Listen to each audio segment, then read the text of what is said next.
Mi hijo me dijo que ya no quería llevar mi apellido y su padrastro se burló firmando los papeles. Una semana después, la vida les dio una lección que ninguno olvidará. Cuando el orgullo se convierte en factura, el destino cobra con intereses. Mi nombre es Matías, tengo 34 años y llevo más de 12 trabajando como electricista industrial. No es un empleo elegante ni de oficina. Paso los veranos arrastrándome por áticos que parecen hornos y los inviernos congelándome en obras al aire libre. Es un trabajo duro, con jornadas interminables, pero bien pagado si sabes lo que haces y no malgastas lo que ganas. Empecé como aprendiz, cobrando apenas por encima del salario mínimo, recibiendo descargas eléctricas diarias y soportando las bromas pesadas de los veteranos. Pasé 3 años aprendiendo el oficio a base de golpes y noches sin dormir, tomando clases nocturnas para obtener mis certificaciones mientras trabajaba más de 50 horas semanales. A los 24 me saqué la licencia de oficial, y a los 28 ya era maestro electricista. Todo lo logré con esfuerzo y constancia, sin enchufes ni favores. Hoy gano unos 75.000 al año, lo cual suena bien, hasta que recordase el divorcio y los pagos de manutención que devoraron la mitad de mi sueldo durante 3 años seguidos. Hace 3 años, Carolina, mi exesposa, y yo nos separamos. No voy a mentir, gran parte de la culpa fue mía. Trabajaba demasiado, casi no estaba en casa y la daba por sentada. En este rubro las horas extras son una constante, las llamadas de emergencia llegan a cualquier hora. Me perdí cenas, actos escolares, y todos esos pequeños momentos que sostienen un matrimonio. Cuando quise reaccionar, ya era tarde. Carolina había conocido a Rodrigo en su estudio de yoga, uno de esos lugares donde las membresías cuestan más que mi gasto mensual en comida. En menos de 6 meses ya vivía con él, en una casa que hacía que nuestro viejo departamento pareciera un trastero. Rodrigo es el típico tipo con dinero sin origen claro. Se autodenomina consultor, aunque nadie sabe bien de qué. Vive hablando de emprendimientos y flujos de ingresos, pero nunca lo vi trabajar. Conduce un Range Rover alquilado, viste trajes de diseñador y presume relojes que cuestan más que mi camioneta. En redes sociales se presenta como un gurú del éxito, hablando de crear imperios, aunque nadie sabe que produce su supuesto imperio. Cuando el divorcio se resolvió, el juez me impuso $3,200 mensuales de manutención, es decir, más de $38,000 al año por un solo hijo, además de cubrir la mitad de los gastos médicos, escolares y actividades extracurriculares. Mi abogado intentó demostrar que era una cifra exagerada, considerando que Carolina vivía con Rodrigo en su mansión. Pero el abogado de ella me pintó como el padre ausente, el hombre que prefirió su carrera al hogar. El juez vio la vida de lujos que ella llevaba al lado de su nueva pareja y asumió que ese era el estándar que debía mantener por el bienestar de mi hijo. Así que dictó la sentencia, $3,200 cada mes, o enfrentaría embargos y cargos por desacato. No había margen de negociación. Durante 3 años, sin fallar un solo mes, el dinero salía directamente de mi cuenta. Mientras ellos presumían fotos en Cabo, Aspen, Hawái y Europa, yo sobrevivía con lo justo. Mi hijo Tomás tenía la última consola antes de que llegara a las tiendas, vestía ropa de marca y vivía en una casa con cine, piscina climatizada y garaje para 3 autos. Tomaba clases de esquí, iba a clubes privados y comía en restaurantes donde el aperitivo costaba más que mi cena completa. Yo, en cambio, habitaba un pequeño departamento de 80 metros cuadrados, con paredes tan delgadas que podía escuchar la televisión del vecino. Mis cenas solían ser sobras recalentadas, los domingos cocinaba en cantidad para sobrevivir la semana. Compraba en tiendas de descuento, usaba cupones y mi camioneta, una vieja F-150 del 2011, tenía más óxido que pintura. Mi mobiliario provenía de ventas de garaje y lo poco nuevo lo compré en línea de segunda mano. Mi lujo ocasional era pedir bebida mediana en vez de chica en el autoservicio. Aún así, jamás fallé con los pagos. Ni una sola vez. Porque ese dinero era para mi hijo. Tomás no tenía la culpa de que su madre y yo hubiéramos arruinado nuestro matrimonio. Sin embargo, la falta de respeto empezó de a poco. Un día, alrededor de 1 año y medio atrás, mi hijo dejó de llamarme papá. ¿Qué pasa, Tomás? Le pregunté. ¿Por qué me dices Matías? No sé, todos lo hacen, respondió, encogiéndose de hombros. Pensé que era una fase. Pero pronto cada visita se convirtió en una sesión de comparación. Rodrigo esto, Rodrigo aquello. Rodrigo le hablaba sobre inversiones, diversificación, contactos, ropa adecuada, éxito, todo lo que, según él, yo nunca podría enseñarle, porque solo era un electricista que trabajaba con las manos. Cada comentario dolía más que el anterior, y en silencio fui entendiendo que, para mi hijo, ya no era más el ejemplo. Era apenas una sombra del hombre que creía que debía ser su padre. Intenté hablar con Carolina varias veces sobre lo que estaba pasando con nuestro hijo, pero su respuesta siempre era la misma, que Tomás estaba formando su identidad y que no debía tomármelo de forma personal. Decía que los chicos necesitaban diferentes modelos a seguir, figuras que les mostraran distintos caminos en la vida. Fácil decirlo para alguien que no era el padre que veía cómo poco a poco lo borraban del cuadro familiar, reemplazándolo con un empresario de apariencia impecable y sonrisa publicitaria, que en realidad solo presumía un coche de lujo alquilado y una vida construida sobre apariencias. El punto de quiebre llegó un sábado de marzo. Tomás debía pasar el fin de semana conmigo, como siempre, 2 fines de semana al mes y los miércoles alternos para cenar juntos. Cuando fui a recogerlo a casa de Rodrigo, lo vi salir con una camiseta deportiva personalizada. No era cualquiera, en la espalda tenía impreso el apellido Navarro, como si ya perteneciera a otra familia. Bonita camiseta, le dije, conteniendo la voz. Rodrigo me la mandó a hacer. Vamos a un partido la próxima semana. Tiene palco VIP y conoce a uno de los jugadores, contestó con orgullo. Por supuesto que lo conocía. Rodrigo siempre decía tener contactos en todas partes, su especialidad era fingir que estaba un paso más arriba que los demás. Esa noche, Tomás se quedó en mi apartamento, pero fue como si no estuviera. Pasó toda la tarde en el sofá, pegado a su teléfono, escribiendo sin parar. Intenté recuperar algo de conexión, sugerí ver una película, hablar del colegio o retomar los planes para el viaje de campamento que habíamos armado hacía meses. Su respuesta fue fría, casi automática. Rodrigo ya me llevó de campamento, dijo sin levantar la vista del teléfono. Fue mucho mejor que lo tuyo. Tenía cabañas con aire acondicionado, lago privado, kayak, muros para escalar. No como tu carpa vieja en medio del bosque. Aquello me atravesó el alma. Durante años, esos campamentos habían sido nuestro ritual, solo él y yo, una tienda, un par de cañas de pescar, un pequeño fuego y horas de conversación sin distracciones. Nada lujoso, pero era lo único que realmente nos pertenecía. Y ahora, incluso eso había sido reemplazado por una versión más cara, más vistosa, más ajena. El domingo en la mañana, Tomás me pidió irse antes. Dijo que Rodrigo lo llevaría a un evento exclusivo en un club de campo y que no quería perdérselo. Es una oportunidad para hacer contactos, comentó con total seriedad, como si tuviera 30 años y no 13. Lo llevé de regreso 3 horas antes de lo acordado. Cuando llegamos, apenas me dijo adiós. Tomó su mochila, entró en aquella enorme casa y desapareció sin mirar atrás. Me quedé en la camioneta, frente a esa mansión de 6 habitaciones, con un jardín diseñado al milímetro, una fuente en la entrada y un garaje triple. Todo mantenido por el negocio de consultoría de Rodrigo, financiado en parte con mi propio dinero de manutención. Permanecí allí 5 minutos, mirando esa fachada perfecta y sintiendo cómo la rabia y la tristeza se mezclaban dentro de mí. 2 semanas después, mientras trabajaba instalando cableado en un nuevo edificio médico, recibí el mensaje que me destrozó. El nombre de Tomás apareció en la pantalla. Papá, necesito hablar contigo de algo importante. El corazón me dio un vuelco. Me aparté a un rincón y lo llamé enseguida. No respondió. Dejé un mensaje. Lo intenté otra vez. Nada. Le escribí. ¿Qué pasa, hijo? Su respuesta llegó al instante. Quiero cambiar mi apellido de Ferreira a Navarro. Rodrigo dice que debería hacerlo oficial, que sería importante para él y para mamá. Me quedé mirando el teléfono, sin poder reaccionar. Las manos me temblaban. Lo llamé otra vez. Buzón. Intenté con Carolina. Silencio. 10 minutos más tarde, otro mensaje. El que me terminó de quebrar. Rodrigo dice que eres un perdedor, que ni siquiera puedes pagar una casa propia. Dice que merezco un padre exitoso, alguien que me dé oportunidades reales, que me enseñe a triunfar. Quiero su apellido, no el tuyo. Quiero ser Tomás Navarro. Cada palabra fue como un golpe en el estómago. 3 años pagando puntualmente cada cuota, 3 años trabajando sin descanso, comiendo lo más barato, viviendo en un apartamento diminuto para que a él no le faltara nada. 3 años asistiendo a cada visita, a cada evento escolar permitido, a cada llamada, para terminar leyendo que mi propio hijo me consideraba un fracasado. Escribí, borré, volví a escribir. Mensajes llenos de rabia, otros cargados de dolor, y algunos casi rogándole que no lo hiciera. Al final, después de 20 minutos mirando la pantalla, solo pude escribir una frase. Si eso es lo que quieres.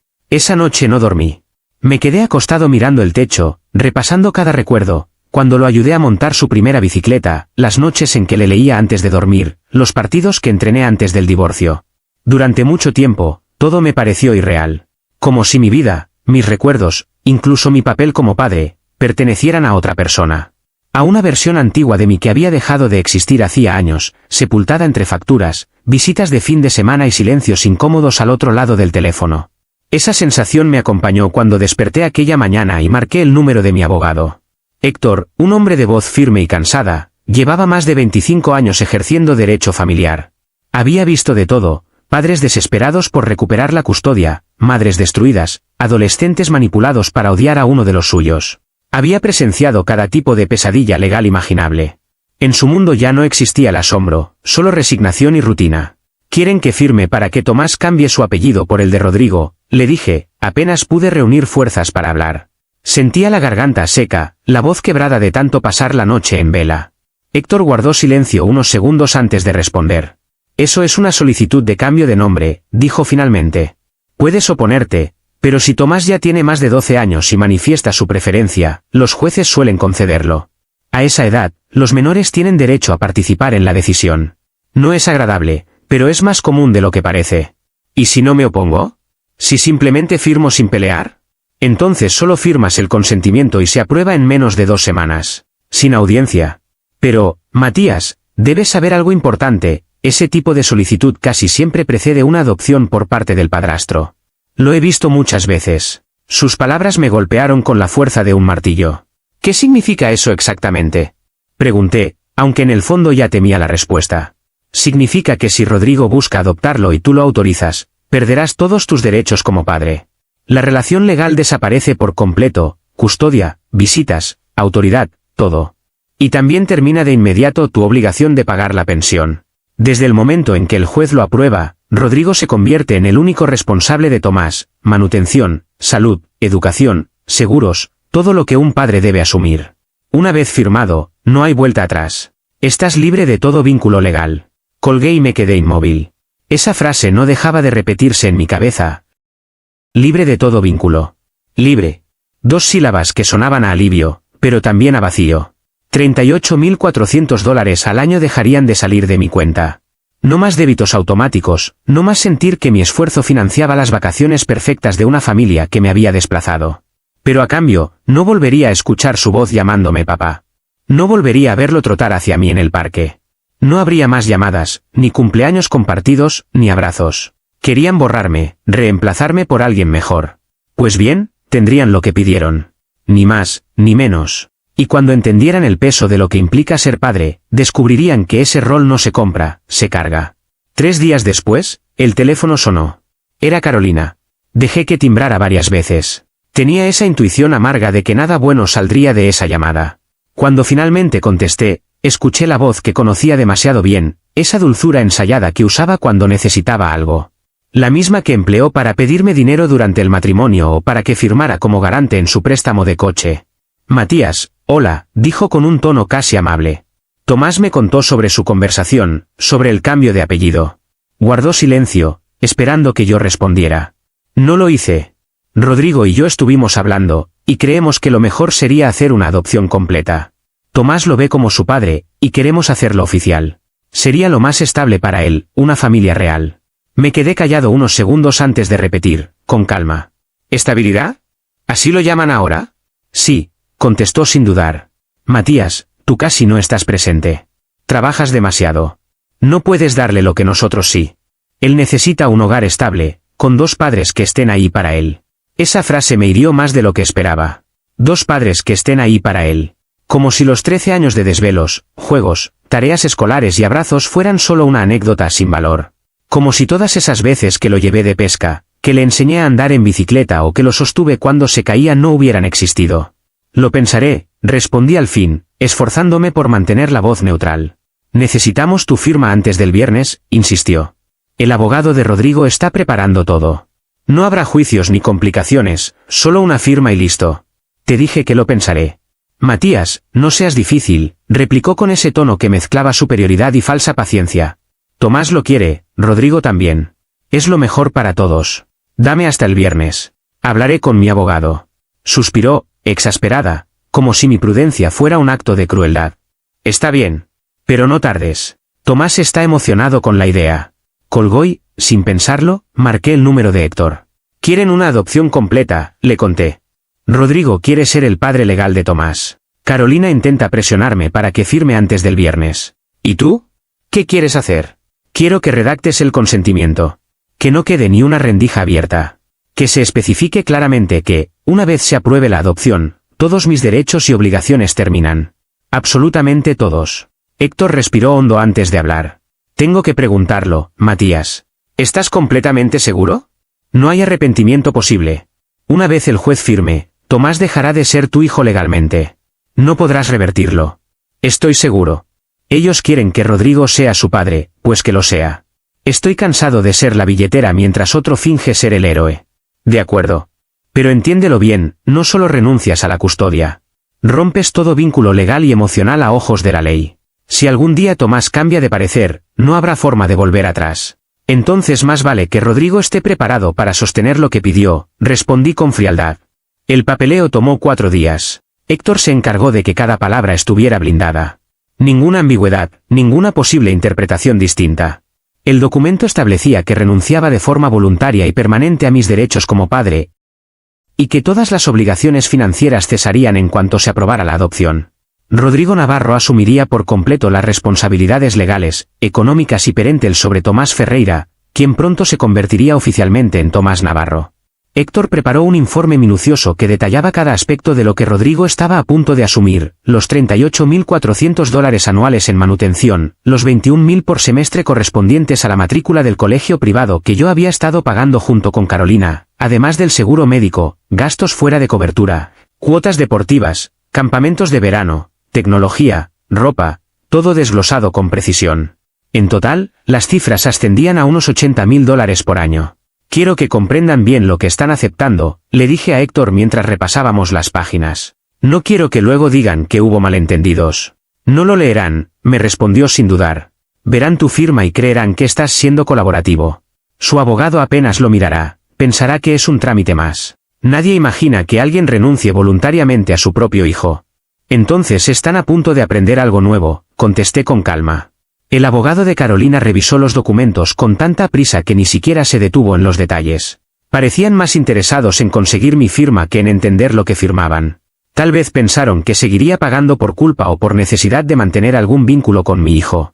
Lo que no sabían era que ya no quedaba culpa, ni vínculo, ni miedo. Firmé todo un martes por la tarde, en la oficina de Héctor. Mi mano no tembló, no hubo vacilaciones ni dudas de último momento. Él presenció la firma, certificó los papeles ante notario y los envió al tribunal ese mismo día. Pagamos un cargo adicional para acelerar el proceso, y el viernes, el juez aprobó todo sin audiencia, ya que ambas partes habían dado su consentimiento. El lunes siguiente ya era oficial, Rodrigo Navarro se convertía en el padre legal de Tomás. Yo dejaba de serlo. Solo era un hombre que, alguna vez, había tenido un hijo. Esa noche hice algo que no había hecho en 3 años, abrí mi cuenta bancaria sin sentir esa punzada de ansiedad que me acompañaba cada fin de mes. Vi el saldo con una mezcla de alivio y silencio interior. Después abrí una hoja de cálculo y empecé a hacer cuentas, $3.200 al mes que ya no se irían. Dinero que, por primera vez, era completamente mío. Esa misma noche creé una cuenta de ahorros y programé una transferencia automática de $1.600 mensuales, la mitad de lo que solía destinar a la manutención. Sería mi fondo de emergencia, mi futuro. La otra mitad la usé para abonar una parte sustancial de mi camioneta, lo suficiente para liquidarla en 18 meses en lugar de 4 años. Por primera vez, no tenía más deudas que el alquiler. Luego me recosté, cerré los ojos y esperé a que llegaran las consecuencias. No tardaron. 6 días después, un miércoles por la tarde, estaba trabajando en una obra, instalando conducciones eléctricas en un edificio comercial, cuando mi teléfono comenzó a vibrar. Primero Carolina, luego Rodrigo, después otra vez Carolina, un número desconocido, y de nuevo Carolina 2 veces más. Dejé que todas las llamadas fueran al buzón. Terminé mi turno, limpié con calma mis herramientas y solo revisé el teléfono al subir a la camioneta. Esa noche, al llegar a casa, escuché los mensajes. Fueron un regalo. El primero, de Carolina, sonaba confundido. Matías, recibí una llamada rara del colegio de Tomás. Dicen que cambió el responsable del pago de la matrícula, ¿podrías devolverme la llamada? Debe ser un error. El siguiente era de Rodrigo, irritado. Tenemos que hablar sobre los pagos de manutención. El depósito automático no llegó este mes. No sé qué error bancario hubo, pero arréglalo cuanto antes. Luego vino otro de Carolina, ya con tono de alarma. El colegio asegura que tú te quitaste del registro financiero y que ahora Rodrigo es el responsable total de la matrícula. Eso no puede ser. La adopción solo era un trámite para el apellido. Llámame, esto se tiene que aclarar. Después llegó el mensaje donde el pánico se desbordó. Matías, contesta. La escuela exige $21.000 antes de la próxima semana o suspenderán a Tomás. ¿Qué firmaste? ¿Qué hiciste? Llámame ya. El último mensaje de Rodrigo fue pura rabia. No sé qué tipo de broma es esta, pero no tiene gracia. Esos pagos deben seguir. No voy a cubrir los gastos de tu hijo solo porque firmaron unos papeles. Finalmente, estaba la llamada del director Benítez, del colegio de Tomás. Su mensaje fue formal, pero cada palabra pesaba más que la anterior. Señor Ferreira, le habla el director Benítez de la Academia Northpoint. Llamamos con respecto a la inscripción de Tomás para el próximo semestre.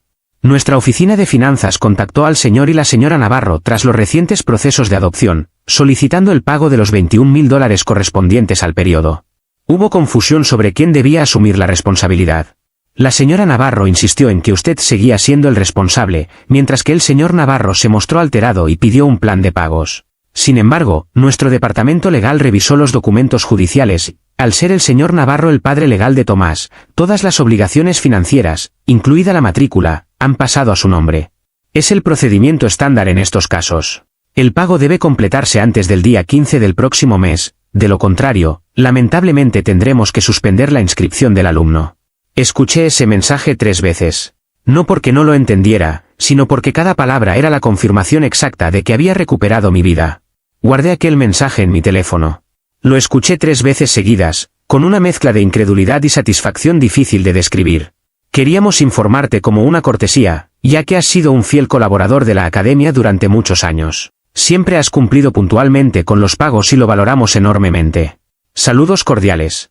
Cada palabra era una confirmación de lo que ya sabía, pero escucharlo me dio una extraña calma. $21.000 por semestre, $42.000 al año. Súmale los $38.400 en manutención anual que Rodrigo acababa de heredar. Eso daba un total de $80.400 al año. Una cifra que, hasta ese momento, salía de mis bolsillos. Y pensar que ese mismo tipo me había llamado fracasado, que me había dicho que yo no podía aspirar a tener una casa decente. El mismo que, con sonrisas y relojes caros, convenció a mi hijo de que su padre era un inútil. Lo recuerdo mostrando su auto nuevo, su ropa de diseñador, su vida de empresario exitoso, mientras yo trabajaba horas extra para cubrir las cuotas del colegio, el seguro médico y los torneos deportivos de mi hijo. Pero ese mensaje cambió todo. Porque, de repente, las cuentas ya no eran mías. El teléfono sonó otra vez. Esta vez era Carolina. Respondí, aunque en el fondo ya sabía lo que venía. ¿Qué hiciste?, preguntó sin saludar, con la voz entrecortada. Nunca la había escuchado hablar así. Ni siquiera cuando el matrimonio se estaba derrumbando y las discusiones parecían incendiar la casa. Su voz temblaba de verdad. Hice exactamente lo que tú querías, lo que Tomás quería, y lo que Rodrigo deseaba, respondí con calma. La escuela nos acaba de decir que debemos $42.000 por el año completo, dijo atropelladamente. Que ahora todo es responsabilidad de Rodrigo. Que ya no hay división, ni mitad, ni nada. ¿Todo? Sí, es correcto, dije con frialdad. Eso no puede ser. La adopción era solo un trámite. Tú debías seguir pagando la educación de Tomás. Eso nunca debía cambiar. Yo debía pagar la educación de mi hijo, Carolina. Pero Tomás ya no lo es. Legalmente, ahora es hijo de Rodrigo. Eso incluye absolutamente todo, colegio, seguro, atención médica, manutención. Es su deber. Silencio. Solo podía escuchar su respiración irregular del otro lado, ese sonido característico de cuando alguien intenta pensar demasiado rápido y no encuentra una salida.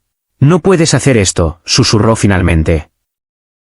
Ya lo hice, contesté. El juez firmó el lunes pasado. Es oficial y permanente. No podemos costearlo, dijo, desesperada. ¿Sabes lo que significa pagar 42.000 más los demás gastos? El negocio de Rodrigo no está yendo bien. Lo sé. Es prácticamente lo que yo pagaba al año solo de manutención. Sin contar los médicos, los deportes, los campamentos o los uniformes. Créeme, sé exactamente cuánto cuesta. Ahora Rodrigo también lo sabrá. Bienvenido a la paternidad. Su tono cambió de súplica a furia. Lo hiciste a propósito. Nos tendiste una trampa. Nos ocultaste todo. No oculté nada. Ustedes insistieron en que Rodrigo fuera el padre de Tomás. Pues lo es. Felicidades por su nueva familia. Espero que sea todo lo que soñaron. Estás destruyendo la vida de Tomás, gritó. Todo por venganza. No, Le respondí con firmeza. Estoy recuperando la mía. Tomás eligió a Rodrigo. Tú elegiste a Rodrigo. Y él dijo que quería ser el padre real. Pues bien, ahora lo es, con todas las responsabilidades reales que eso conlleva. Esto no se va a quedar así. Vamos a pelearlo. Nuestro abogado dice. Tu abogado no leyó los documentos, la interrumpí. Ese error no es mío. Suerte con eso. Colgué sin esperar respuesta. La semana siguiente fue una locura. Carolina me llamó 17 veces. Rodrigo, 9. Tomás, solo 2. Fueron esas 2 llamadas las que más me costó ignorar. Su voz sonaba diferente, más frágil, más joven, casi como cuando era un niño que no entendía por qué papá no estaba en casa. Pero no contesté. No iba a caer otra vez en el mismo ciclo. Al 8º día, cambié de número. Antes de desconectarlo, envié un último mensaje. Toda comunicación futura sobre Tomás deberá dirigirse a Rodrigo Navarro, su padre legal. Yo no tengo ninguna participación. Bloqueé todos los números y cerré ese capítulo. Por fin, 10 días después, mi abogado Héctor me llamó, con una risa contenida. Matías, tienes que escuchar esto, dijo, divertido. Presentaron una demanda para revertir la adopción. Alegan que los engañaste, que no les explicaste las implicaciones financieras. ¿Y oculté algo? Nada. Todo estaba perfectamente detallado. Su abogado revisó los papeles antes de firmar. Están alegando ignorancia de la ley, y eso no tiene peso. Básicamente están admitiendo que su abogado es un incompetente. ¿Tienen alguna posibilidad de ganar? Héctor soltó una carcajada. Ninguna. La ley es clarísima. Cuando un padrastro adopta, todos los derechos y obligaciones se transfieren por completo. Cualquier abogado lo sabe, es lo primero que se enseña en derecho familiar. Si su abogado no lo explicó, ese problema es suyo, no tuyo. ¿Y los costos judiciales? Oh, los pagarán, respondió.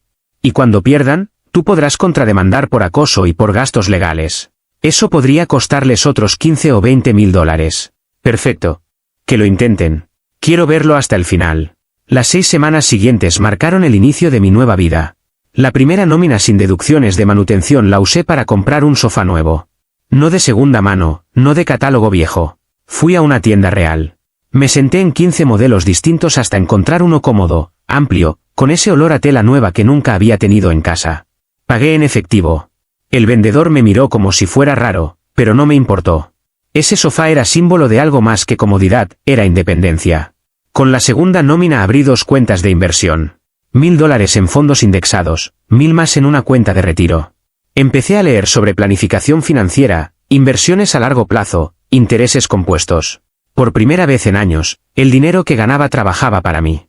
Y con la tercera nómina me di un gusto. Fui a un restaurante de verdad, de esos donde el menú no tiene fotos. Pedí el mejor filete, una entrada, un vino decente y postre. No miré los precios. Dejé una propina del 30%. Salí de allí sintiéndome libre, con la certeza de que ya no era un proveedor invisible, sino un hombre que podía vivir sin sentir culpa. Mientras tanto, en el otro lado de la historia, todo se derrumbaba. Mi primo, que aún mantenía contacto con la familia de Carolina, me contaba los detalles. La escuela había suspendido la matrícula de Tomás porque no pudieron pagar la primera cuota. Sin matrícula, no había clases. Tuvieron que inscribirlo de urgencia en una escuela pública, la misma a la que Carolina llamaba una pérdida de tiempo y que Tomás solía ridiculizar diciendo que era para chicos que no podían pagar algo mejor. La caída de estatus fue dura. El Range Rover de Rodrigo fue reposeído en el estacionamiento del club campestre. 3 meses de atraso. Alguien grabó el momento exacto, la grúa enganchando el vehículo, Rodrigo gritando frente a todo el mundo, y los socios mirando con una mezcla de burla y lástima. El vídeo terminó circulando por redes locales. No tardó en llegar a mí. Lo vi una vez, sin sonido, y lo borré. No necesitaba recrearme. La vida ya se estaba encargando de equilibrar las cuentas. Poco después, los bolsos de diseñador de Carolina comenzaron a aparecer en sitios de reventa. Gucci, Prada, Louis Vuitton, los mismos accesorios que, indirectamente, yo había financiado con años de manutención. Ahora se ofrecían por precios ridículos, apenas una fracción de lo que costaron. Su círculo social, el que tanto defendía, comenzó a darle la espalda. Nadie quiere estar cerca de una pareja que pasa de presumir viajes al Caribe a vender sus pertenencias para pagar deudas. Mi primo también me dijo que Rodrigo había cerrado temporalmente su negocio. Las redes sociales del emprendedor exitoso quedaron en silencio. Sin autos de lujo, sin fotos en eventos, sin frases motivacionales. Solo silencio. Mientras tanto, yo aprendí a disfrutar de lo sencillo, dormir sin ansiedad, comer sin pensar en facturas, mirar mi cuenta bancaria sin miedo. Cada pequeño gesto, pagar en efectivo, comprar algo sin culpa, tomarme un café tranquilo, era un recordatorio de que, al final, la verdad siempre encuentra su equilibrio. No necesité venganza. La realidad ya se encargó de eso. Las redes sociales de Carolina y Rodrigo se fueron apagando lentamente. Ya no subían fotos de viajes ni cenas costosas, el brillo falso de su vida perfecta empezó a desmoronarse frente a todos. Cuando llegó el día de la audiencia, la tensión previa parecía haberse evaporado. Fue un cierre frío, casi sin dramatismo, como si el destino ya estuviera escrito. El abogado que contrataron esta vez no era el mismo que los había asesorado en la adopción. Aquel joven, con traje arrugado y mirada insegura, parecía más un estudiante que un profesional. Balbuceó que yo no había explicado las consecuencias financieras del proceso, que mis acciones habían sido poco éticas. Pero la jueza, una mujer firme, de mirada cansada pero aguda, lo detuvo en seco. ¿Está usted diciendo que sus clientes no comprendían que adoptar a un niño implica mantenerlo económicamente? Le preguntó con una mezcla de incredulidad y fastidio. El abogado tartamudeó, intentando recomponer sus ideas. Ellos creyeron que el señor Ferreira continuaría ayudando por una cuestión moral, su señoría, que el trámite era simbólico. La jueza negó lentamente con la cabeza. Entonces, según usted, sus clientes quisieron borrar a un padre del acta, quedarse con el hijo y, además, esperar que ese mismo padre siguiera pagando las cuentas. Eso no es moralidad, eso es irresponsabilidad. El silencio se volvió pesado. La jueza repasó los documentos y, tras unos segundos, declaró con firmeza. El señor Navarro asumió sus deberes de manera voluntaria y con asesoría legal. La adopción es permanente. Su solicitud queda denegada. Los costos del proceso corren por cuenta de los demandantes. El golpe del mazo selló el final. Me levanté, respiré profundo y salí sin mirar atrás. Carolina estaba con los ojos rojos, Rodrigo mantenía la cabeza baja. No hubo palabras entre nosotros. En ese instante comprendí que, más allá de los papeles, lo que había perdido ya no podía recuperarse. Pasaron 2 meses antes de que el pasado volviera a tocar mi puerta. Una llamada desconocida rompió la rutina. ¿El señor Ferreira? Habla el vicedirector Salcedo, de la escuela Roosevelt. Llamo por Tomás Navarro. Mi pecho se tensó. ¿Qué ocurrió? Su alumno estuvo involucrado en una pelea. Llamamos a sus padres, pero no contestan. Usted aún figura como contacto de emergencia. Si nadie viene, deberemos contactar a servicios sociales. Guardé silencio. No era mi responsabilidad. Ya no lo era. Pero cuando un vínculo es real, ni los documentos ni las firmas lo disuelven por completo. Así que conduje hasta la escuela. Tomás estaba en la oficina, con la cara golpeada y la mirada perdida. Cuando me vio, apenas susurró. ¿Viniste? Solo asentí. El vicedirector explicó que otro chico se había burlado de él por el cambio de apellido. Tomás se defendió, y terminó suspendido. Me ofrecía llevármelo. En el camino, ninguno habló. Parecía que cada palabra podía romper algo más. Finalmente, en un pequeño restaurante al borde de la carretera, él habló. Todo está mal. Rodrigo y mamá pelean por dinero. Él dice que no me quiere, que solo la quería a ella. Grita que lo arruiné. No mereces cargar con eso, le respondí con calma. ¿Y tú? ¿Estás feliz de que les vaya mal? No. Pero no siento pena por alguien que está enfrentando lo que él mismo eligió. Tomás bajó la cabeza. Yo también elegí. Fui yo quien pidió la adopción. Nadie me obligó. Eras un niño, le dije. Y los niños se equivocan. Pero ahora estoy atrapado con alguien que no me soporta. Entonces aprende, Tomás. Aprende que las decisiones tienen peso, que no se puede jugar con las personas y luego esperar que todo siga igual. Él levantó la vista, con lágrimas resbalando por su cara. ¿Puedo seguir llamándote papá? La pregunta me paralizó. Tardé unos segundos antes de contestar. Claro que sí, le dije. Si eso te da paz, siempre podrás hacerlo. Han pasado 8 meses desde aquel día. Carolina ahora vive con Tomás en un pequeño apartamento lejos de los lujos que la cegaron. Rodrigo desapareció, dejando deudas y una demanda por incumplimiento de manutención. Ella trabaja en una tienda, es su primer empleo en años. Tomás estudia en una escuela pública, y por primera vez, parece tranquilo. Sus calificaciones mejoraron, se unió al club de robótica, aunque su vida cambió por completo, ha encontrado algo que nunca tuvo, estabilidad. Nos vemos 2 veces al mes. A veces almorzamos, otras simplemente caminamos. No tengo derechos legales sobre él, pero sigo estando. No por obligación, sino porque, aunque el mundo cambie los títulos, la sangre no olvida lo que siente. Ya no pienso en lo que perdí, sino en lo que quedó, la certeza de que ser padre no es firmar un papel ni pagar una cuenta. Ser padre es estar ahí cuando nadie más aparece. Es escuchar cuando el resto grita, y quedarse cuando los demás huyen.